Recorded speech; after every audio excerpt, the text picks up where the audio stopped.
CM Revanth Reddy ఆదివాసీలకు వరాల జల్లు కురిపించారు. అధికారికంగా కొమరం భీం జయంతి వర్ధంతి నిర్వహించాలని అధికారులను ఆదేశించారు. ఉద్యమ సమయంలో ఆదివాసీలపై పెట్టిన కేసులను ఎత్తివేయాలని సూచించారు. ఆదివాసీ విద్యార్థులకు 100% ఓవర్సీస్ స్కాలర్షిప్లు ఇస్తామని చెప్పారు. ప్రతి 4 నెలలకు ఒకసారి ఆదివాసీ నాయకులతో సమావేశం ఏర్పాటు చేసి వారి సమస్యలపై చర్చిస్తామని అన్నారు. గోండి భాషలో బోధనపై సమగ్ర నివేదిక ఇవ్వాలని అధికారులను ఆదేశించారు. ఇక ఆదివాసీలు వ్యవసాయం చేయడానికి ఉచితంగా సోలార్ పంప్ సెట్లు పంపిణీ చేస్తామని చెప్పారు సీఎం.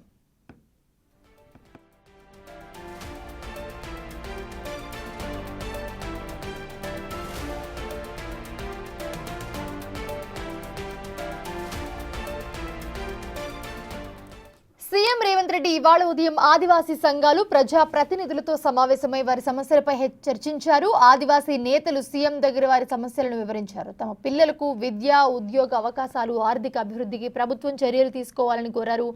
తమ ప్రాంతాలను రాష్ట్రంలోని ప్రధాన ఏరియాలతో కనెక్ట్ అయ్యేలా రోడ్డు నిర్మాణాలు చేయాలని విజ్ఞప్తి చేశారు. వీటితో పాటు తమ ప్రాంతాల్లో సాగు, తాగునీటి సరఫరా వ్యవస్థ కూడా మెరుగుపడాల్సి ఉందని తెలిపారు.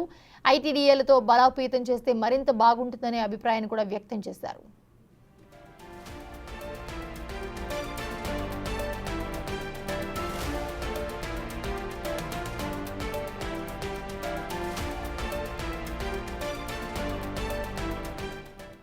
ఆదివాసీల వినతులపై సీఎం సానుకూలంగా స్పందించారు. గిరిజన ప్రజలపై తనకు ప్రత్యేక దృష్టి ఉందని సీఎం చెప్పారు. అందుకే పీసీసీ చీఫ్ గా బాధ్యతలు తీసుకున్న తర్వాత తన మొట్టమొదటి సభ ఇంద్రవెల్లిలో పెట్టారని గుర్తు చేశారు ఆయన.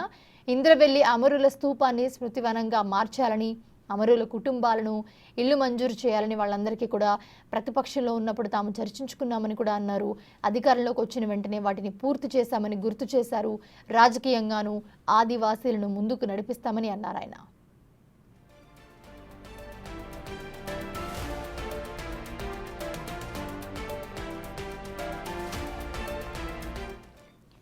ఆదివాసీల విద్య, ఉద్యోగ, ఆర్థిక అభివృద్ధికి తమ బాధ్యతని చెప్పారు. అయితే వాటి కోసం కావాల్సిన చర్యలు తీసుకుంటామని కూడా చెప్పారు. ప్రత్యేకంగా స్టడీ సర్కిల్, మౌలిక సదుపాయాలను అభివృద్ధి చేయాలని అధికారులను ఆదేశించారు సీఎం. ఆదివాసీల మాతృభాషలో విద్యను అందించే అంశాన్ని అధ్యయనం చేయాలని కూడా సూచించారు.